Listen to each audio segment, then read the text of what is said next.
communication is exceptionally difficult, because there's what we mean to say, what we actually say, what we thought we'd said, what the other person thinks they hear, what they actually hear, what they think about what they think that they've actually heard that they haven't. Communication becomes very difficult. And then even the words that we use are so misunderstood.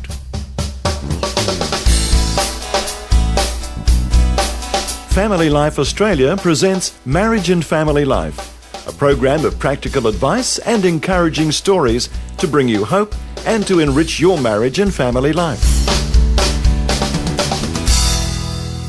How do I get my child to understand me, and how do I understand my child better? Today we're going to be talking about this topic with Dr. Ian and Helene Richardson, learning how to better communicate with your teenager. I hope that is connecting with a number of people listening today. Welcome back to the program, Dr. Ian and Helene Richardson. Thanks, Eric. Of course, your background, you're trainers, counselors, and most importantly, parents. Yes. Not just book knowledge here, you've lived this as well. Yeah, 5 kids makes you have to live things. Is it fair to say that when your 5 children were going through their teenage years, they're all adult children Yes, now? they're Yes, all they're grown all- up and left. But back into those Kind of. teenage years, did you have some challenges there? Please let me know. You're human too. Yes, we had our challenges with our children, and Yes. each of our 5 children are all different from each other, and each of them have their own unique challenges. What happens to them? I mean, from like 1 to 11, talkative, but all of a sudden, as if there's like a clamp or something that comes in the teenage years. For some children, depending on their personality type, what's going on there?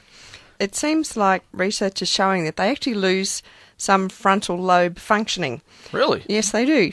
And so up until about the age of 20 to 25, their frontal lobes function not so well, not like adults, and they can't think of consequences. They can't think very Oh, far that's ahead. scary. They're much more impulsive. Yeah, so your teenagers, if you feel like they're impulsive and they don't talk very well and they react rather than actually thinking, that's what teenagers do. Their brains are actually growing and forming. But is that one of the reasons why they just clam up? They actually start to move away from parents and towards peers much more. It's a time of identity formation. They don't know who they are. They're finding out who they are, where they fit in the world. It's a very kind of scary, unstable time for them in some ways. Yeah, and Many ways. they desperately want to be treated as adults, but still behave like children. They are totally dependent upon their parents, but want to be totally independent in the decisions that they make. And so there's lots of conflicts that take place at this time. Now, would it be good advice for parents to say, don't take this personally? It's not about you. It's kind of what they're going through. Yes, a lot of it is what they're going through. We can make it worse for them, or we can make it better for them, and how we actually deal with them, talk with them, interact with them, it makes a big difference. But I also think that for any parent who thinks, well, we shouldn't have any problems with our children, we shouldn't have any conflict, they're living in fairyland. Because the reality is we will have, no matter how good our children are, no matter how good a parent we've been to our children, there will be difficulties along the journey. It's part of life. And part of the difficulty is you're communicating with a moving target. That's right. What worked yesterday doesn't work today. And what worked with one child doesn't work with another. Okay, well, that's why we call the doctors in. Help! So let's go back in your memory banks to some of the challenges you had, and that just makes me feel so much better. You have a story for us? Yeah, well, I remember with one of our children, every time we tried to communicate, we were butting heads. And Can relate. the arguments. This is a 14-year-old, okay? The difficulties that there were. And I was determined that I wanted to break through with one of our adolescent children. The opportunity came with a journey. We were driving down to Colac, so I had a captive audience for 2.5 hours on our own. And in my world, I was now determined to break through some of the roadblocks that we had and that every parent has. So essentially there are 3 roadblocks to communication. One is whenever we send a judgmental statement, the roadblocks come up. Whenever we send solutions, the roadblocks are there. And whenever we avoid issues, the roadblocks are there. Now, I'd been doing all of this with our child. Well, that's kind of instinctive. I mean, if they say something that you know, if they go down that path, that's going to lead to heartache and misery, you just want to say, no, that's not right. That's right. Yeah, you don't want that outcome. You don't want that, but it's what happens. Because as parents, we're concerned about our kids. Yeah. We want to protect our kids. And we don't feel that there is time to work through the process of them arriving at a right conclusion. So we just give it to them. Trouble is, when we give it to them, it's a thump. Give it to them. You're not going to do that. That's right. And instantly the walls go up. And so on this particular journey, I was determined that I was going to break through. Hence, we started this journey, and I started to put into practice some of the things that I'd been learning and some of the things that I'd been teaching, and it's easier to teach others than it is to do it yourself, of course, especially with adolescents. So I started on this journey, and I was determined that I was going to listen rather than judge. I was determined that I was going to listen rather than send solutions. And I was determined that I wasn't going to avoid things. And the more I listened and reflected and empathized, the more they opened up, until eventually I sent a judgmental statement. And it was Couldn't help yourself. Couldn't help myself. Hey, I'm a father. I can relate. And instantly the wall goes up. And it can be a simple thing like, I don't like Johnny at school. He says some nasty things. Well, don't listen to him anymore. Solution. Or, he's really not good, is he? He's not worth listening to. That's judgment. And instantly the walls go up. They don't want to hear those things. They want to be able to talk, but we don't give them the opportunity. Well, this is a dilemma.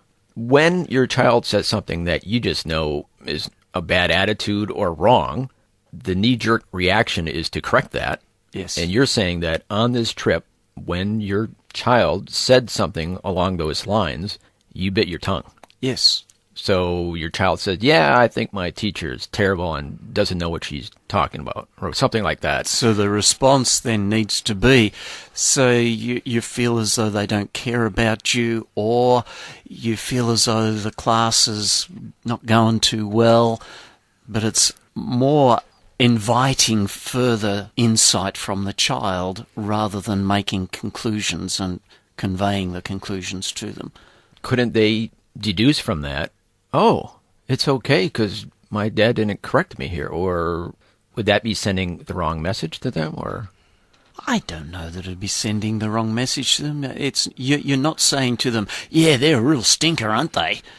Well, that would be agreeing with your child. That would be agreeing with the child, but it's not making that judgment against the teacher to take their side, because it's not about taking sides. It's actually about helping the child begin to express themselves. And that's what they're not used to doing with their parents. They can do it with their friends. As one teenager said, my friends listen to me, my parents only hear the words that I say. Now, another challenge that's coming to my mind is that up to about 10, 11, correcting was the proper thing to do. If they were starting to go off and have a bad attitude, correcting was right. But now, as they're getting into the teenage years, you kind of shift to a different style. What is that different style? When they're younger, they still have concrete thinking. So there's right and wrong, black and white. They can understand, that, well, that's right, that's wrong. When they get to the age of about 12, they start to think abstractly. They're able to start to think in non-concrete terms. So they start playing around with thoughts, and they don't like to hear necessarily that things are so black and white. They like to be able to think through issues, think through all sides, voice an opinion, all that kind of thing. I think the other thing we have to remember through there is that children and adolescents will either make things much bigger than what they really are or understate them, but really just come in at reality. And so if they overstate something and we react to it, our lines of communication will automatically shut down. And what we're wanting is to communicate, not shut down. Right. And so recognizing that, they're overstating, so don't get too hung up on the overstatement of it. You don't have to correct the overstatement, but to draw them out so that they correct it for themselves. And what we're actually doing is helping them think through issues, helping them resolve issues, helping them to process decision making, and it's all part of a training process because children learn how to do it from their parents. They don't automatically have that ability. Communication is a learned skill. We are communicators, but we're not naturally good communicators. We learn the skill of communicating. And mostly we learn it from our parents. Mm-hmm. And mostly our parents are not good communicators. Because if you just do what comes naturally, a lot of times your instincts are shutting them down. Yes. Well, it's pushing our own buttons, and so we then go to an emotional place and we can't think properly either. Yeah, that's true. And before we started this interview, you were saying that as a counselor, sometimes it's easier to do these things with a complete stranger because you're dispassionate. There's no emotional connection. Yes. You can just be clinical about it. Yes. And we're not so fearful for the client as we are for our own children. Oh, yeah. Because with our clients, we can patiently walk them through the journey and help them arrive at things. But with our children, the fear factor is there. What if they don't do what we want them to do? So it's interesting. You could be doing something with your own child that goes against all of your training as a counselor, but that's my child. That's right. In the counselling room, you tend to be in the room and sort of kind of watching what you're doing, and you can be a bit dispassionate about it. But when you're with your child, you're all there. You're kind of not hanging off and looking at the same time. Well, another thing is, with a client, if they make poor choices, you can say, that's a shame, but that's their decision. But if your child makes a poor choice, you don't want that to happen. No, you don't want it to happen for their sake. But often parents don't want it to happen for the parents' sake either, because what will people think of me if my child does whatever?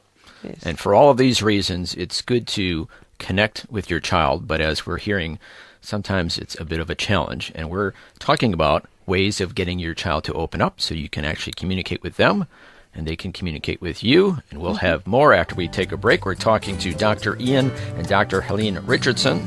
They're trainers, counselors, and most importantly, parents. And we're getting some wisdom from them today. And we'll have more wisdom right after this.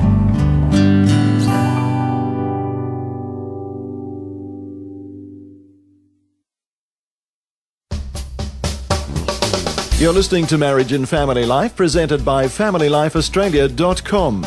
If you'd like to hear this program again or recommend it to a friend, you'll find it on the media player under the radio and podcast tab at FamilyLifeAustralia.com. And welcome back to Marriage and Family Life, where we're talking to Dr. Ian and Dr. Helene Richardson about communicating with your teenager, getting your child to open up. And of course, we want our children to understand us, and we want to understand them better, but there are challenges when they reach the teenage years. And a little bit of background about our guest today. Dr. Ian has a doctorate in ministry, majoring in counseling, and Helene has a PhD in psychology. But as we said earlier, most importantly, they have a degree in the School of Life and are parents themselves. So as we're talking about getting our child to open up, once in a while, there is a sliver of an opening where they actually start to say stuff. Is that the case? Was that your experience? Yes. And we have to be able to take those opportunities. Or recognise them. Yep. Or create them. For me and my child, the trip down to Colac was one of those opportunities, which I didn't create it. It was one of the things that just had to happen, but I could either take the opportunity and work on communication and relationship, or I could stay in the old space of we always argue, so it's better to not say anything.